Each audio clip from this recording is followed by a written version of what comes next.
narrativa, né, ou a disputa de narrativas entre Estados Unidos e China. Para a gente falar um pouco mais e entender esse cenário, a gente conversa agora com o Bernardo Valde Araújo Jorge, professor de Relações Internacionais e de Sociologia e Política da Escola de Humanidades e do Centro Universitário das Faculdades Metropolitanas Unidas. Como vai, professor? Bom dia, bem-vindo à CNN Rádio. Olá, Nonato, bom dia. É um prazer estar aqui na CNN Rádio. Professor, qual é a impressão que o senhor tem desse imbróglio envolvendo aí a derrubada de 3 objetos 3 dias seguidos, sendo que já tínhamos aquele balão no fim de semana anterior, portanto 4 em uma semana. É uma novidade isso ou nem tanto, professor?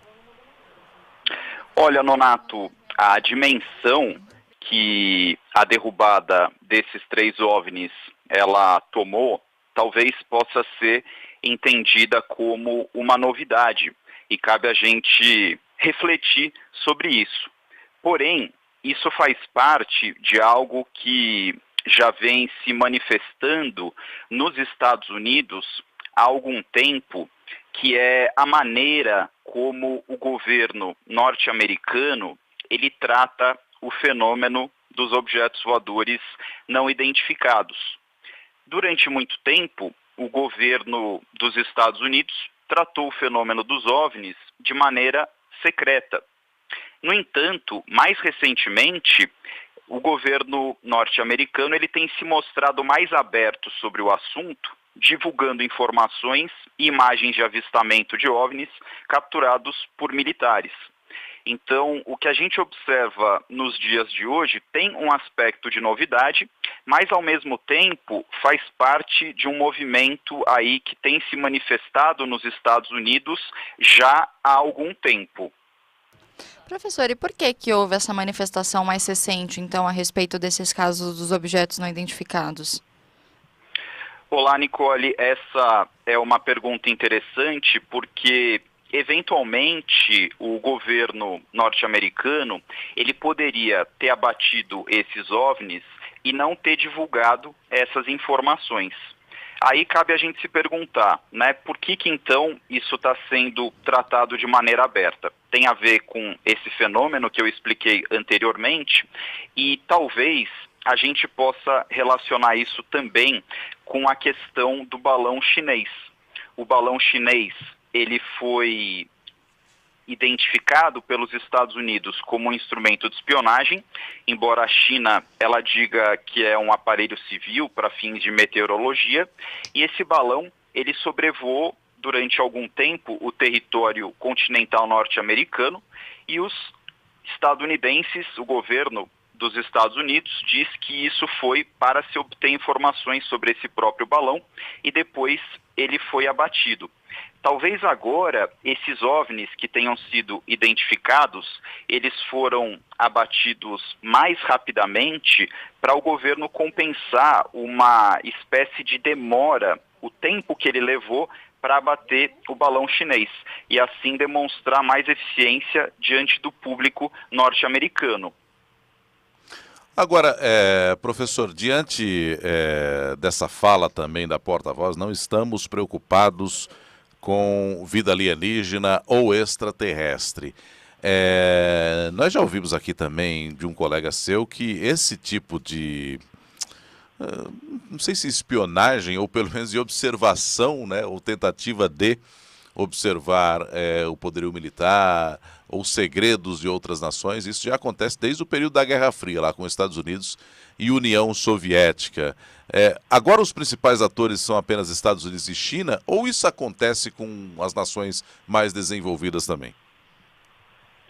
Olha, geralmente são países mais desenvolvidos que têm a capacidade de desenvolver aparelhos de elevada tecnologia e de projetar o seu poder pelo mundo afora. Não são todos os países que têm essa capacidade. Geralmente, quem tem a competência para fazer isso são as grandes potências. Os demais países, potências menores, eles podem ter o potencial de fazer isso mais regionalmente, não necessariamente em nível global.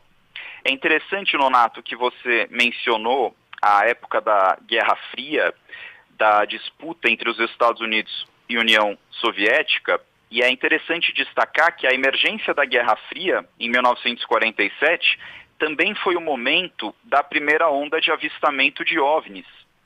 E isso pode ser associado à formação do Estado de Segurança Nacional norte-americano e à estruturação do complexo industrial militar.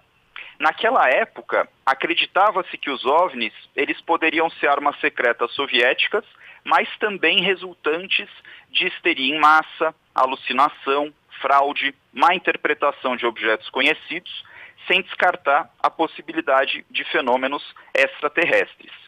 Então, o que acontecia naquela época da Guerra Fria, a gente pode trazer para os dias de hoje, talvez em uma versão repaginada com novas tecnologias. E professor, pelo que a gente já tem de informações, né, tanto em relação, por exemplo, à altitude em que esses balões estavam, esses objetos, né, não identificados estavam, principalmente esses últimos 3 que foram abatidos pelos Estados Unidos, quanto também a região onde eles se encontravam, isso tudo conta alguma história para a gente? É significativo todas essas informações em relação à altitude e locais onde esses objetos estavam? Nós podemos estar diante de uma situação nova e, aos poucos, as informações para montar o quebra-cabeças dessa situação, elas estão aparecendo. Então, esses 3 objetos voadores não identificados que foram derrubados recentemente, já se tem algumas informações sobre eles. Pode haver mais informações que o governo norte-americano não está revelando, e novos dados eles podem ser obtidos a partir do resgate dos destroços desses objetos. Por exemplo, o caso do balão chinês, ele foi abatido na costa do estado da Carolina do Sul, no mar, e parte dos destroços eles foram resgatados. E parte também afundou no mar e ainda precisam ser resgatados. O mesmo vale para os 3 OVNIs, que também caíram em regiões inóspitas, cujo resgate ele acaba sendo dificultado. Então, a partir da investigação e das informações que são obtidas, pode-se ter um quadro mais preciso do que esses OVNIs eles representam. Isso vai ter algum impacto aí na relação Estados Unidos e China, professor? Ou é necessário verificar de quem é esse objeto primeiro? No caso do balão, ele já causou um impacto nas relações entre os Estados Unidos e a China. Ele auxiliou a aumentar as tensões entre esses 2 países. Inclusive, o secretário de Estado norte-americano Blinken iria fazer uma visita à China. Ela foi cancelada por causa do incidente do balão, e essa visita ela seria justamente para aliviar as tensões entre esses 2 países. Uma espécie de nova détente, uma nova distensão. Porém, isso acabou não acontecendo. A ascensão da China, enquanto grande potência, ela vai gerar atritos com a grande potência estabelecida, que são os Estados Unidos. Aí tem o caso desses 3 OVNIs mais recentes, que não foram atribuídos à China, e mais informações são necessárias para que a gente saiba exatamente o que eles são. Porém, eles acontecem em um momento muito próximo do balão, então as pessoas elas podem acabar associando também à China, e isso contribui para o aumento das tensões entre os 2 países.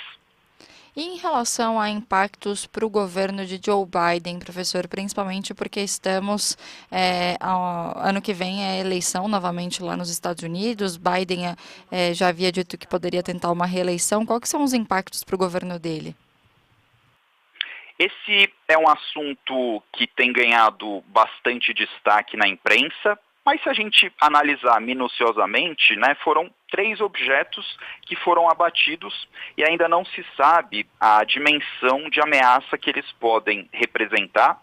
O governo norte-americano já se manifestou dizendo que eles podem apresentar uma ameaça ao tráfego aéreo da aviação comercial, porém ainda são necessárias informações para saber se representam uma ameaça à segurança militar ou até mesmo à segurança nacional. Para o governo Biden, esse assunto ele foi colocado de uma maneira a dominar o ciclo da imprensa, ou seja, fala-se basicamente muito sobre esse assunto atualmente, e talvez o Biden ele esteja se colocando como uma figura que pode lidar com os desafios da segurança nacional dos Estados Unidos. Talvez o balão chinês tenha se demorado para se dar uma resposta, o que mostrou uma ineficiência do governo, e agora, derrubando-se rapidamente esses OVNIs, o governo ele tenha buscado demonstrar a imagem de que ele é capaz de lidar com assuntos de segurança nacional, e devemos lembrar que a segurança nacional é um assunto que domina a agenda política norte-americana e é um assunto fundamental também, da mesma forma como a economia, no contexto de eleições. Professor, só para a gente fechar aqui a nossa conversa, é claro que a porta-voz lá da Casa Branca diz: não estamos imaginando vida extraterrestre ou algo que o valha. Mas houve recentemente, inclusive, até saindo um pouco aqui dessa discussão China e Estados Unidos, muita pressão, né, para que os Estados Unidos revelem possíveis segredos em torno da observação de objetos voadores não identificados e que poderiam ser ou relacionados a extraterrestres. Isso foi aberto? Será aberto? Tem algo em estudo ou não? O governo dos Estados Unidos, né, tem tratado mais recentemente esse assunto dos OVNIs de maneira mais aberta, justamente por causa da crescente pressão pública e do interesse em relação ao assunto. O sigilo, historicamente, minou a confiança do público e alimentou teorias da conspiração. Existe todo um processo que demonstra como o governo americano ele tem mudado a sua postura. Só para citar alguns exemplos, em 2013, a CIA, Agência Central de Inteligência, ela liberou documentos reconhecendo oficialmente a Área 51, que é paradoxalmente a base secreta mais conhecida do mundo. E alguns teóricos de conspiração, eles acreditam que lá são estudadas espaçonaves extraterrestres, mas estudos mostram que o próprio governo norte-americano alimentou essa visão para camuflar o que realmente acontecia naquela base, que era o desenvolvimento secreto de aviões sofisticados no contexto da Guerra Fria. Depois, em 2017, o jornal The New York Times revelou o Programa Avançado de Identificação de Ameaças Aeroespaciais, que era um programa do Pentágono, conduzido de 2007 a 2012, justamente para estudar os OVNIs. Em 2019, o governo Trump criou o Comando Espacial e a Força Espacial para enfrentar ameaças no espaço, não necessariamente extraterrestres, mas pensava-se mais na Rússia e na China. Depois, em 2020, o Pentágono criou uma força-tarefa para estudar os fenômenos aéreos não identificados e, em 2022, foi criado o Escritório de Resolução de Anomalias de Todos os Domínios, também para investigar os OVNIs. Cada vez mais, o governo ele tem divulgado relatórios sobre esse fenômeno e a gente deve se perguntar por quê. Eu acho que a pressão pública ela tem um papel e ela explica em parte. Mas o que a gente pode entender, né, com essa mudança da postura do governo e se a preocupação dos OVNIs, obviamente é uma preocupação legítima, né? Mas aí quando se fala dessa questão de fenômenos do espaço cósmico, né, seria algo de fato verdadeiro ou seria algo para desviar a atenção de outro assunto? Né? São perguntas que ainda estão em aberto. Professor, muito obrigado pela entrevista. Um bom dia ao senhor, hein? Foi um prazer, muito obrigado pela oportunidade. Bernardo Valde Araújo Jorge é professor de Relações Internacionais da Sociologia e Política Escola de Humanidades, a FESP-SP, e também do Centro Universitário das Faculdades Metropolitanas Unidas, a FMU.